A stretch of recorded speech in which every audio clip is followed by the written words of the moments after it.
Yeah, update this browser. There we go. All right.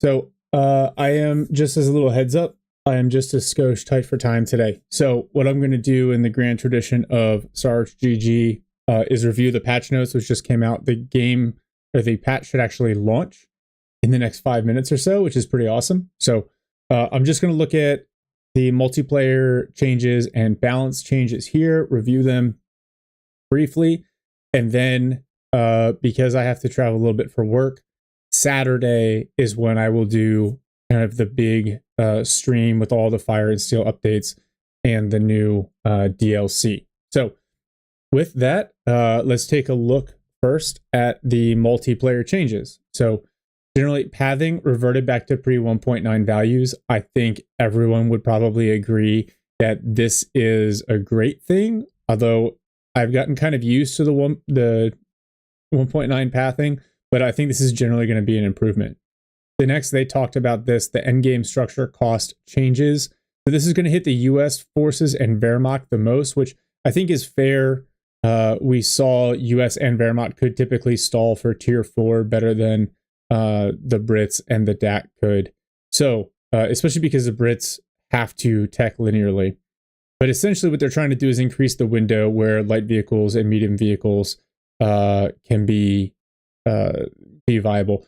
Turtle War, thank you. The DLC is now available for purchase for anyone watching, so I'm going to do that as soon as we clean up here and wrap this up. Demolition charges and the Goliath near area damage distance increase 1.5 to 2. Significant increases to the AoE damage, significant increases you'll see later to the actual damage bonuses to buildings and fortifications.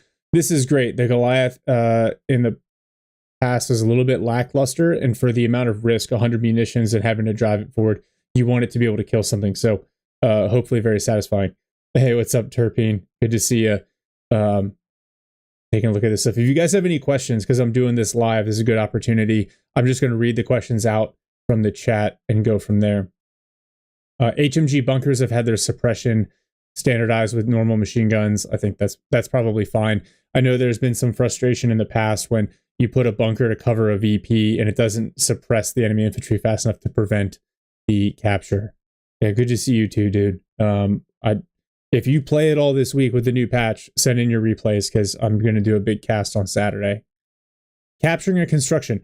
This is huge, and I know you guys can't see my my mouse cursor, but capturing a construction, you can no longer capture points and construct at the same time. I would say make sure you pay attention to potential bugs here. This is something that could get kind of wonky. Oh, Cerberus, I'm just starting. We will talk about the Brit buffs. But you read my mind. I think Brits are going to be really good this patch. Units can no longer capture points and construct at the same time.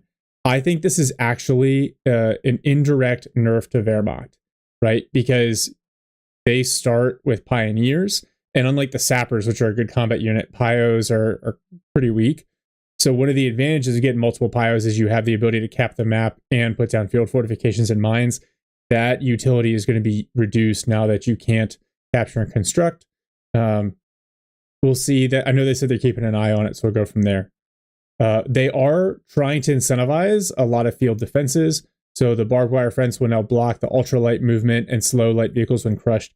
I'd be interested in seeing if this affects the Dingo, because this could be a really good early counter to the Dingo. If it blocks its movement and causes it to do weird pathing things, that could be great.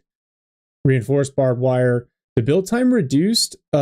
I think if they make it too short, this could lead to some like cheese, but it also slows heavier vehicles that can crush it. I like this. It's a little bit of counterplay. You can use vehicles to remove barbed wire, but now there's a little bit of additional risk to your vehicles in doing so. I just hope it doesn't turn the game into SimCity everywhere. Sandbags, build time reduced, now damaged more by grenades. Okay. Tank traps. So the cover spot width reduced. I think they don't want tank traps to be super usable cover when built successfully. So they're making them so they're further spaced apart. I think this is a good change. The only time I ever really see tank traps are when people spam them across the map to block vehicles, and that's not super fun to play against. This, I think, is big. We've reduced the health of medium and large garrisonable buildings by 25%. Is independent of the following changes affecting weapon-specific bonuses. So I like this. I feel like garrisons are just a little bit too durable. Now, the mortar damage against the ambient buildings reduced by 40%. I wish they wouldn't do that. I feel like mortar should knock down a building, but long story short, rockets, AT guns, tank guns will do a much better job of knocking down buildings and preventing your enemy from using garrisons. I do like this a little bit with the like late game. Everything's going to look like the surface of the moon, which it kind of should. And then the demo charge and Goliath bonus damage versus buildings and bridges increase 150%. I really, really like this. Now you can put cheeky demo charges up and have good impact in preventing enemy from using garrisons. I really like cheeky demo charges on the backside of a building when someone's abusing garrisons against you. So something to keep in mind now. Paradrop planes will no longer be targeted by anti-air units. This makes sense. It's just like removing the pintle mount anti-air targeting. I think it's a good quality of life change. Button abilities. They've increased the debuff duration for button. Okay. Works for me. Tank machine guns across the board are getting a far DPS buff. This is to make it so infantry can't just hang around when tanks are shooting at them. I think this is a good change considering how much firepower is actually on a tank. And I think this is good, especially because the focus on late game armor delaying that just a little bit. The tank should hit a little bit harder. Liberator, thank you for that. The patch is officially live. So make sure you guys are all going to download that. Tank trap cheesing with Axis. Yeah, it's going to be a thing, especially with the new DAK battle group. But here you see just a number of hull and coaxial machine gun changes. They did mention that they want the standard M4A1 Sherman to have the most powerful hull and coaxial machine gun. It's going to increasingly be an anti-infantry kind of utility tank, which is consistent with its historical role. You'll see some of the other changes they make later. Vehicle holds and tank riding. They've basically made it a little bit more seamless, and now tanks won't be on hold fire when you are riding the tanks. So previously, the way this would work is the tank would be on hold fire. Obviously, if you got guys riding on it, you don't want the tank gun to go off.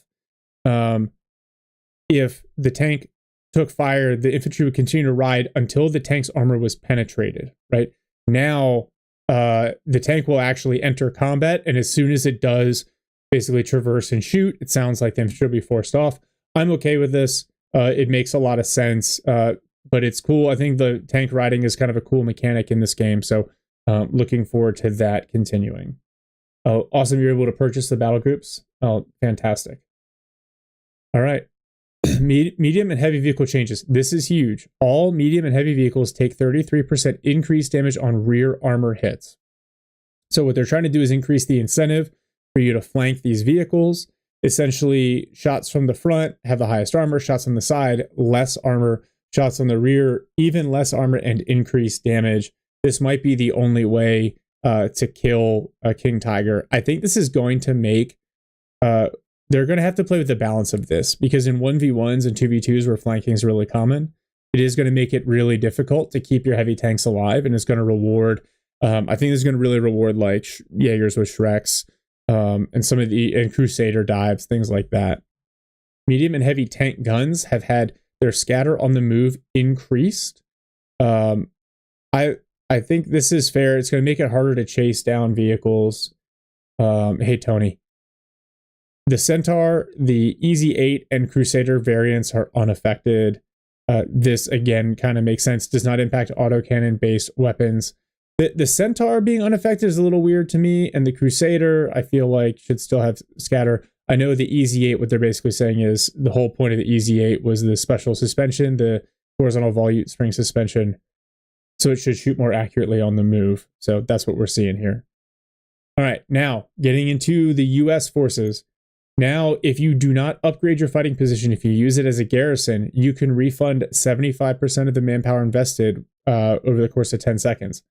That's, I think that's cool. I think it's consistent with the other focus on emplacements.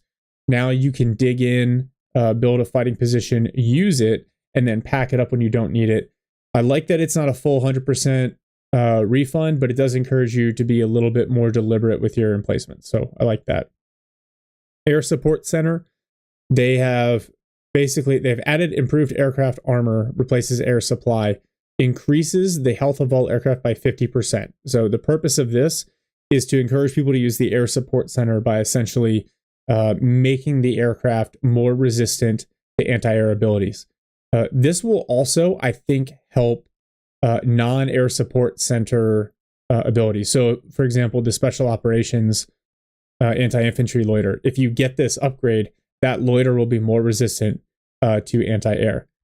I like this because I feel like the Axis naturally have a lot of really good anti-air and vehicles and units that use anti-air guns effectively on the ground. So I'm good with this. You still very rarely see the Air Support Center. I think to really make this Air Support Center viable, I think the strafe needs to be a little bit more responsive and the dive bomb needs to do more damage, but we will see. Hey, Maxi boy, what's going on, man?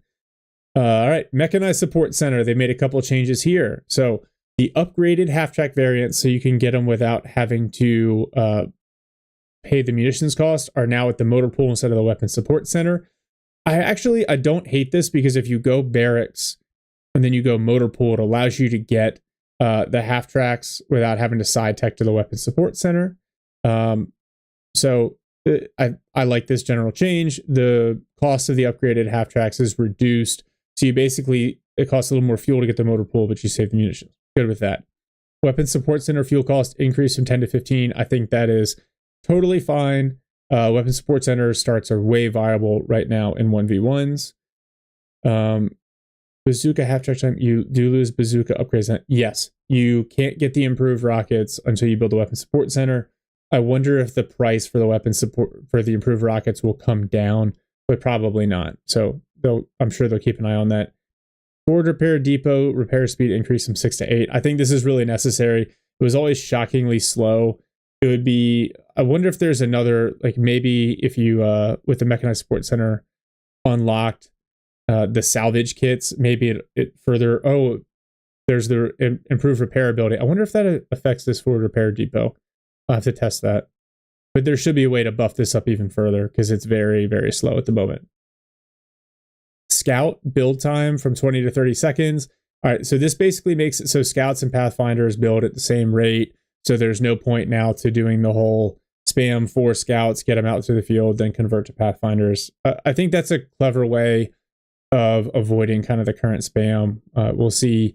It doesn't sound like they made any other changes to Pathfinder. So Pathfinders into a pair is still going to be very, very viable. 1919 machine gun team.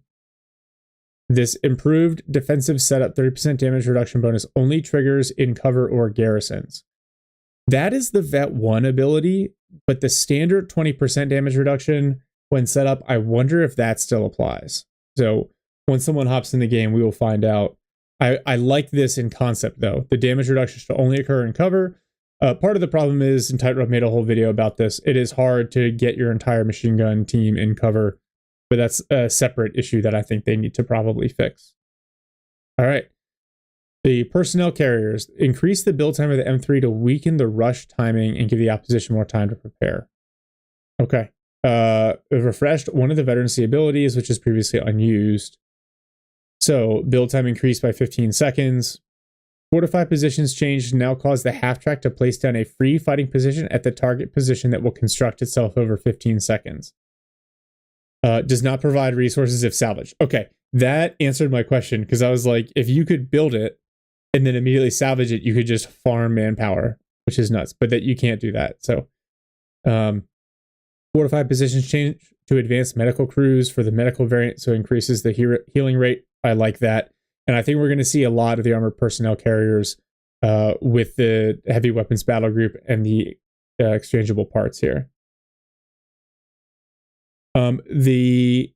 So for Gabriel to buy the new battle groups, well, did you buy it on Steam first? You can't purchase it through the store in the game. So you have to buy it on Steam, I think, and then go into the game and you should be able to see them. 75 mil gun motor carriage. Target weak point now only fires one shot as a targeted ability. I like this. Just disable weapons for a second. And then no longer shares a cooldown with barrages. So that's nice. That's a nice little feature there. Okay, you got it on Steam. All right, I'll have to take a look here as soon as we close out. The Greyhound side skirts reduced from 70 to 50 munitions. I think that's fair. You pretty much have to buy them. The Chaffee gets a significant rework. So manpower down to 270, rotation rate and pivot rate slightly increased, gets a smoke shot. Unit retains movement commands while active. I love this. I think this should be standard for all kind of smoke shot abilities, but it allows it to smoke. So now the Chaffee has some additional utility. It's a long patch. Yeah, I bet. I heard it was like 30 gigabytes. Vet 1 acceleration bonus replaced with turret traverse speed. Vet 2 bonus replaced with 20% weapon accuracy. Near penetration reduced from 150 to 140. This is the same now as the near penetration on the Sherman. It's going to be very difficult to penetrate some of these new Axis heavies. So even now you get close. You have, if I remember correctly, the Elephant's armor, you're probably going to have like a 33% chance to penetrate, which is wild. The Hellcat, near penetration reduced. HVAP rounds moving accuracy increased. Shoot and scoot bonus significantly increased.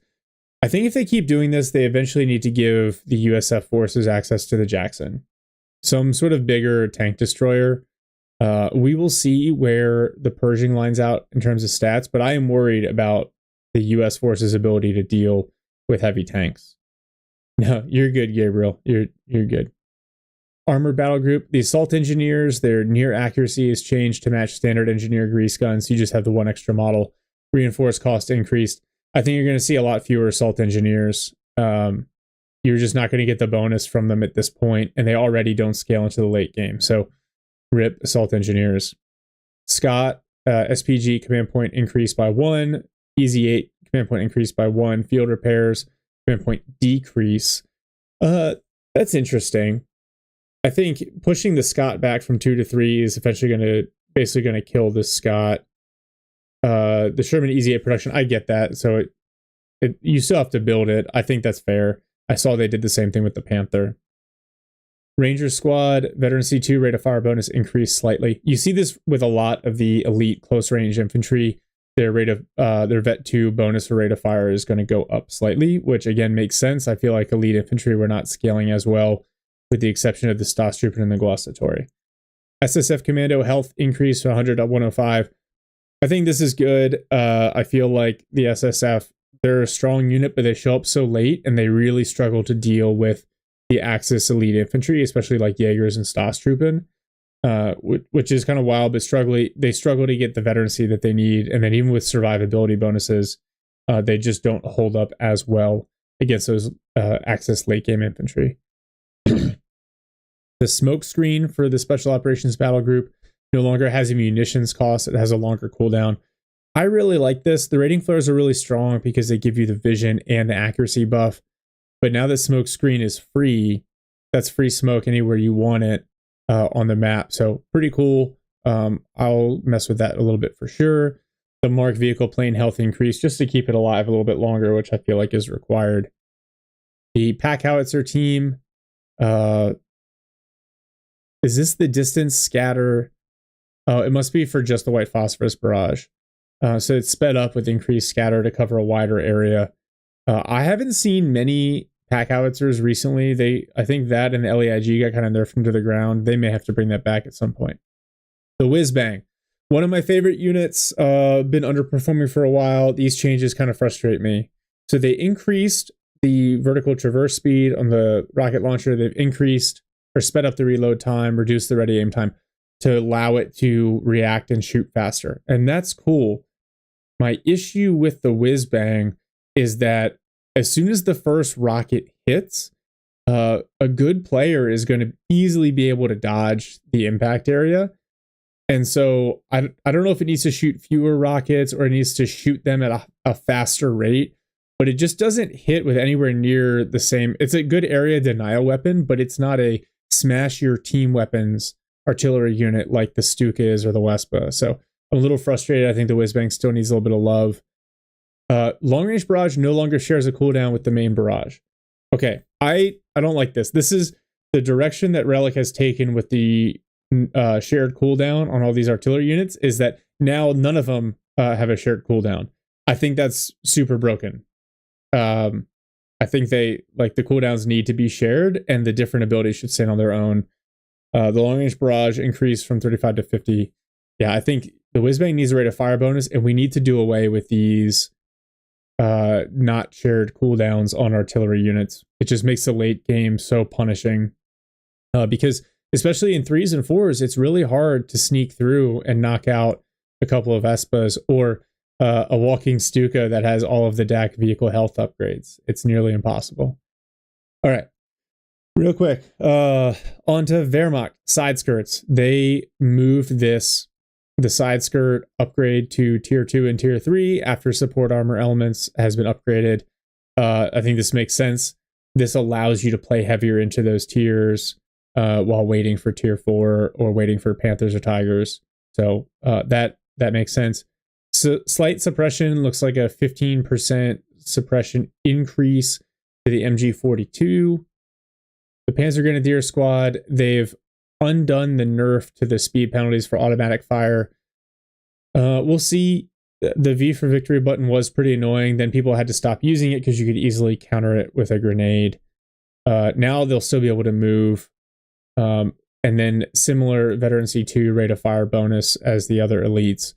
I think Panzer Grenadiers did feel a little bit lacking against other elites, but against units like rifles were still very, very strong. The Whirlwind fire accuracy gets a significant increase. This is meant to improve its performance when dueling with anti-tank guns or anti-tank infantry. I feel like AT guns should be a hard counter to the Whirlwind, but AT infantry should get chewed up. We'll see how this plays out. The Stug assault gun weapon penetration increased at range. Okay, that's fair. I think they need to take a look at its armor, and in particular its side armor, which I feel like is overtuned. Panzer IV, they've reworked the focus fire ability. They've done this as well with the DAK Panzer III.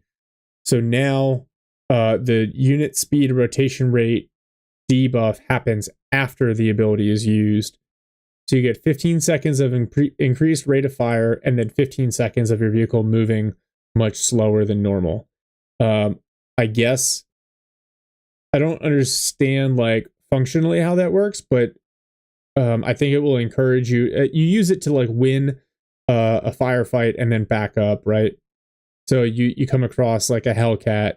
You use this ability to make sure that you destroy the Hellcat, but then you got to get away before you get punished. I think that's fair. That provides for enough counterplay. The Brumbear now has a 25% damage penalty against vehicles, and its penetration has been reduced.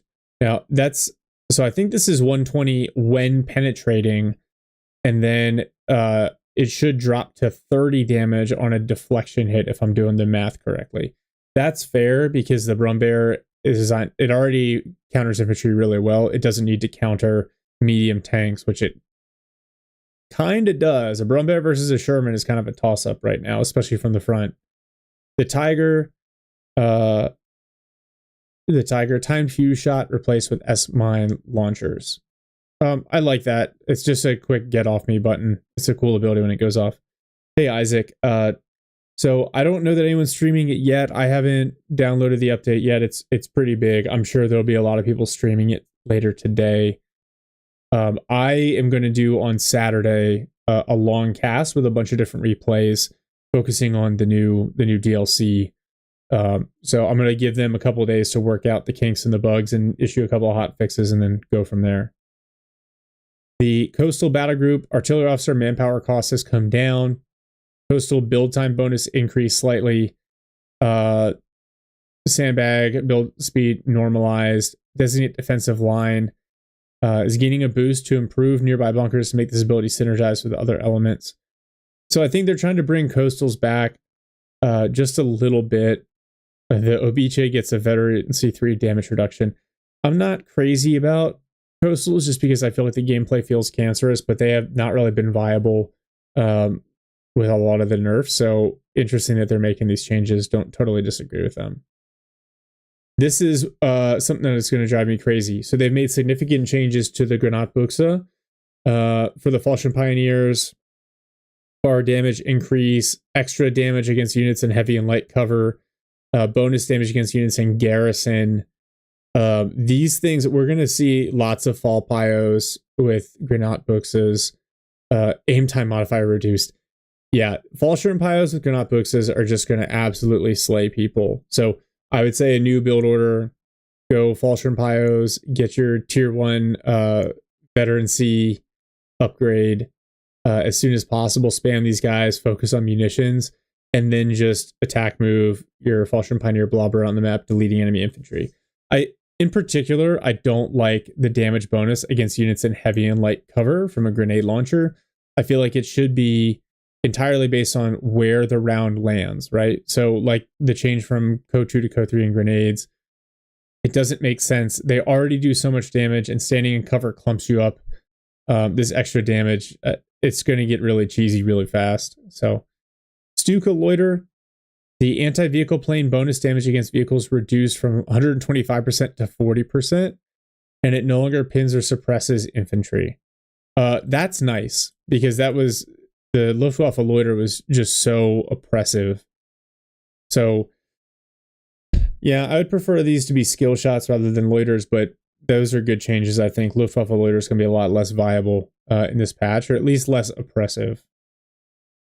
Yo, what's up, Circa? It's been a minute, dude. Mechanized battle group, like with the Easy 8, they added a command point cost increase for the Panther.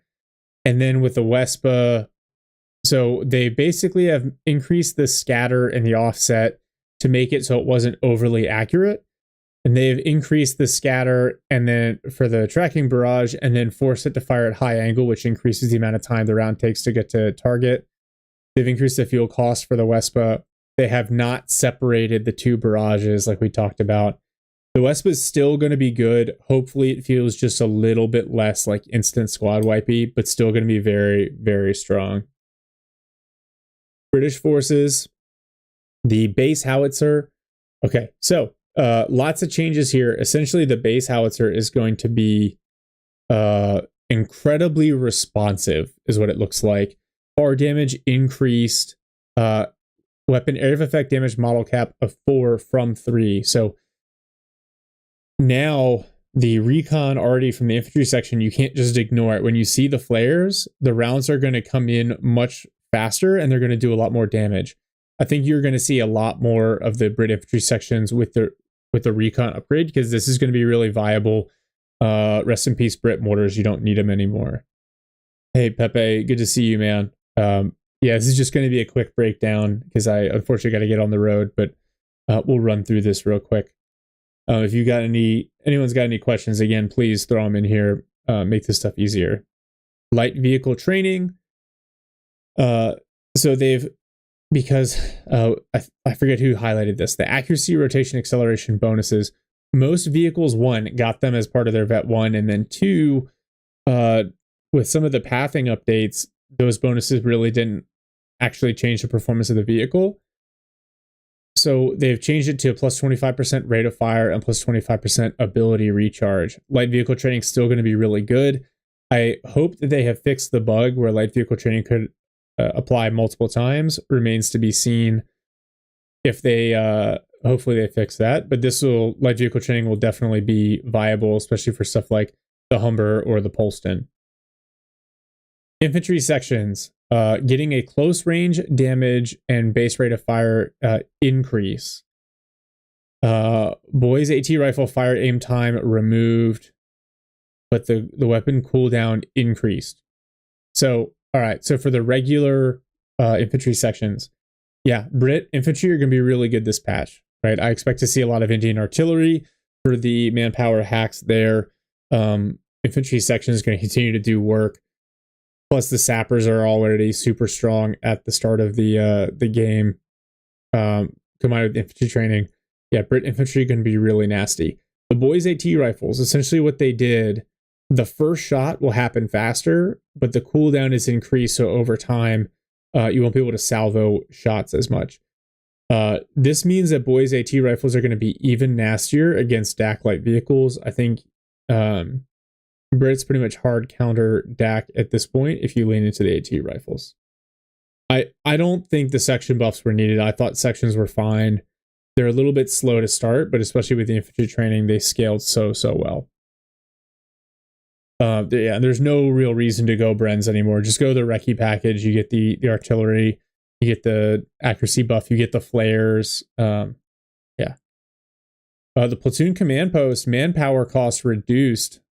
It's only 40, but you're going to see Humbers even sooner. Or you can basically afford to invest heavier into the sections.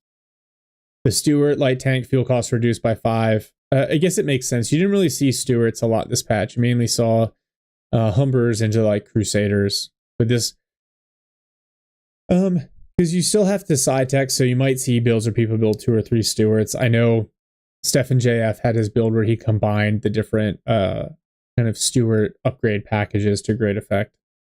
The CMP truck, manpower cost reduced, pop cost reduced. Okay. It's pretty rare to see, except in rather splendid Cromwell's videos. Foot guards, rate of fire bonus increase at Vet 2, consistent with other elites.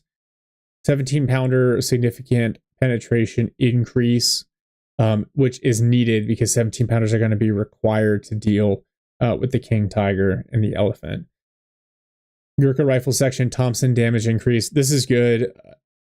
I think Gurkhas with Thompsons can be really good if you use Warcry, if you use IO Gurkhali. But this, to bring them on par with foot guards, rangers, etc., I think is fair. Heavy machine gun nest, manpower cost reduction. Yay, more SimCity. With the Aussies, the Archer can now shoot on the move and fuel cost reduced to 95. The patch is perfect. Penetration increase to match the other 17 pounders. You're going to see a lot of archers in this patch dealing with King Tigers, dealing with elephants. I'm okay with the fuel cost. I'm okay with the penetration. The firewall moving thing, it should have terrible fire on the move accuracy. They should try to encourage people to fire it stationary. And then they've decreased the build time on the Sangar wall. Okay, cool. Especially now that you can't cap while building. I think this is fair. Air and sea, command point increase for assault flares and naval bombardment. I think this is because the Centaur, I think it's not really a change. I think the Centaur command point cost has gone down. And so it's going to change the tree for the air and sea battle group. So overall, I think it's the same. Command support section got some additional bonuses, ability recharge bonus and weapon accuracy bonus. That's good. You didn't really see them as much, but at least people can't spam LMG commandos anymore, which is nice. The same changes to the pack howitzer team as with the USF variant. The Centaur now has to be built at the company command post. Its cost has been reduced to reflect that. Pop cost reduced. Yeah, I think the Centaur is kind of a niche unit. And now I kind of wonder if it's viable at all with the Brits. If you already have to build a company command post, like why not get a Matilda or why not get a couple of Crusaders? Yeah, I know it was kind of a meme strategy. You'd see guys like spam Centaurs. I know top 3 control used it as a strategy to kind of shove the enemy back. But I just think you're not going to see Centaurs much anymore with this change. Excuse me. The Typhoon anti-tank loiter. People have been complaining about this for a while. The rockets now do area of effect damage. The damage has been reduced. So the rockets will do less damage with a direct hit, but more damage in general. Projectile speed increase, scatter increase. So a little bit less precise on the strafing run. Yeah, I think this is probably fine. We'll see how it actually is in implementation. I liked it more as a skill shot where you had to crit the enemy vehicle to make it valuable. But this is fine. It definitely won't be overpowered, but it'll be nice to get some actual damage out of it. For the armored battle group, the rigorous vehicle training provides an even greater increase to veterancy. The engineered attachments, command point increase so that you can't spam Royal Engineers as much in the early game. Good with that. The Churchill 4 and the Black Prince at Vet 1 now get emergency combat repairs, which disables the main gun, reduces speed, but gains 320 health, replaces vehicle critical repair. I like the fact that it disables the main gun, reduces speed. I think that makes sense. It says it doesn't replace the smoke, so I wonder if you still get the ability to do a smoke screen with this as well. Black Prince Vet 3 adds an additional 120 to the healing. I think it's still only like less than a third of the health pool, which is wild, but that will help considering these vehicles that have a ton of health in their pool take forever to repair. At least you can't have an over repaired Black Prince. Well, I guess you can if your teammate's an Aussie, but manpower cost reduction in the Churchill 4. Yeah, I think this is nice because it makes it more viable to go for the single Churchill 4 production. The Black Prince has been buffed. It's still super slow, but it's immune to shock criticals. It gets 100 additional side armor. So, yeah, I think we probably will see some more normal Churchills now. And then the Black Prince, they've adjusted the main gun to lean more towards the anti-tank role. What they're saying is that the stronger machine guns will make up for the lack of damage from the main gun. I think because the Black Prince really can't chase, it's better for locking down an area and dealing with enemy vehicles. I will be really interested to see how a Black Prince deals with an elephant. So I think that's kind of the matchup that I want to see early on. The Crusader, a medium tank, it also needs to be built by the company command post, so its fuel cost has come down, but its damage has increased. It has faster, more responsive aim time and greater accuracy. Okay. So these will be good. You won't get the power spike from them like you did previously using the battle group where they'd show up without tech, but they will be really good anti-infantry units at the end of the game.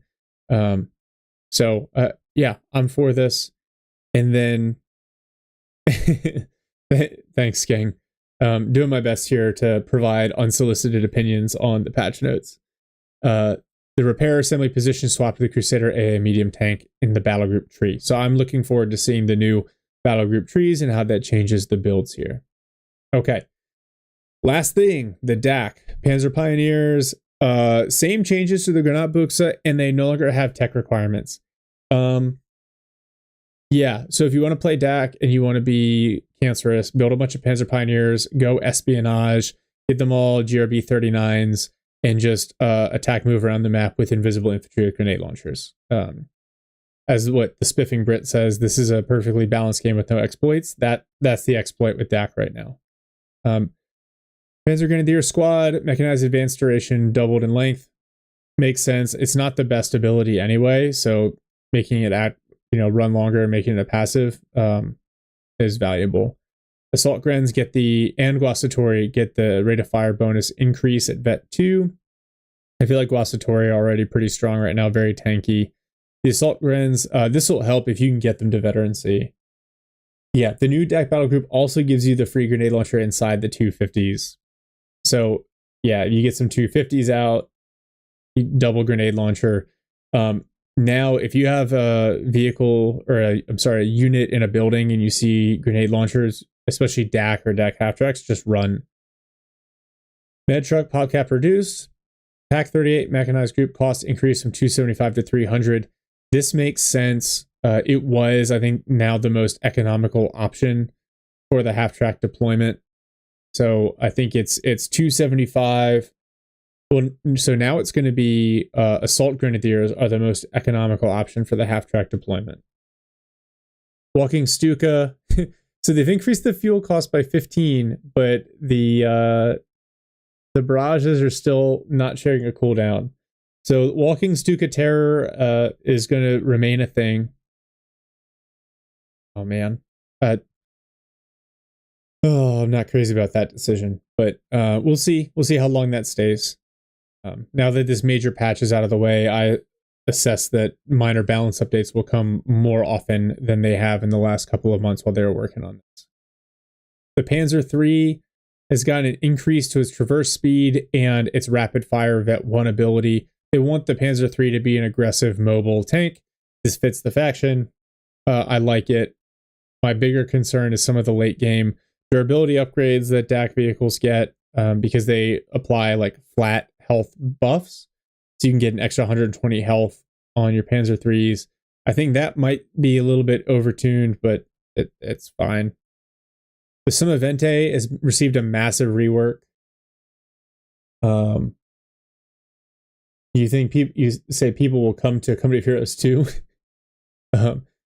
Maybe. I can't go back to CoH3 to be honest, though. It's a very different kind of game.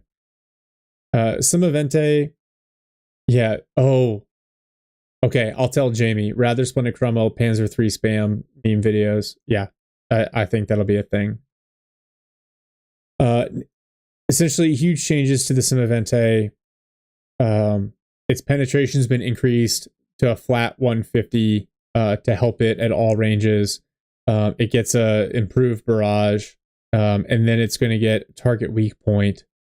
So similar to the 2-pounder and the M3 half track, which actually they didn't change. Now that I'm looking at this, they didn't change the 2-pounder target weak point to be the single shot variant. So maybe that's coming.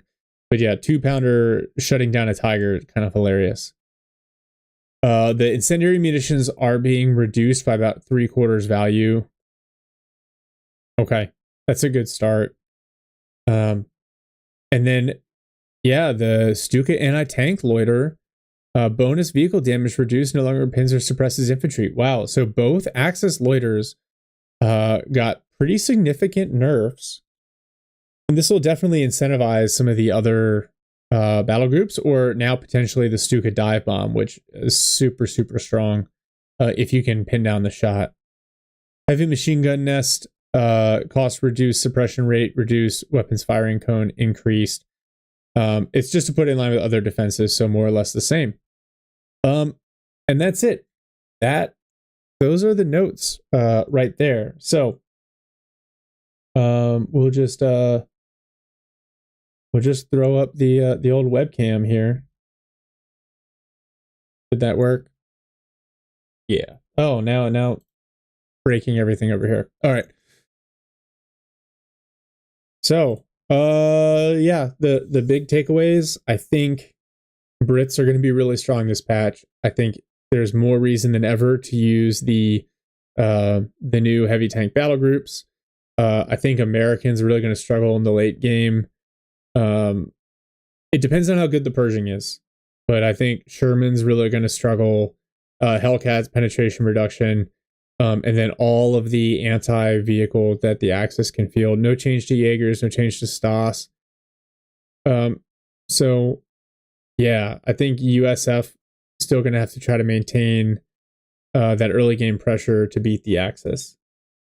Archer's going to be really good. Yeah, team game is going to have to. You're going to have a Brit player or two. Canadian shock, man. We didn't even talk about the shock sections. And then Granatbuchse blobs are going to be completely broken. So that's it. That's all I'm going to kind of highlight right now. So I'm going to put in a plug here. Saturday morning, I am going to do a cast of, I have all day Saturday. So however many replays that I get, 1v1s and 2v2s using the new patch, that's what I'm going to hit on Saturday. So a bunch of people have already kind of signed up to co-cast some of the games. If you're around Saturday, it'll be another one of those things that takes Terpene and circa 12 years to get through the recorded stream on YouTube. But that will be, hopefully we're going to highlight all the new battle groups, the DLC, and the new meta as people kind of play through stuff and figure this patch out.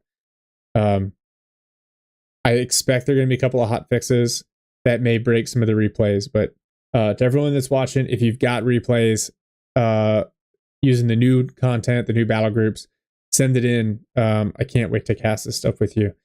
And that's pretty much it. So hopefully this is helpful. And good luck dealing with the Granatbuchse spam until I get back. All right. Thanks, everyone. I'm out from here, and I'll see y'all in the next one.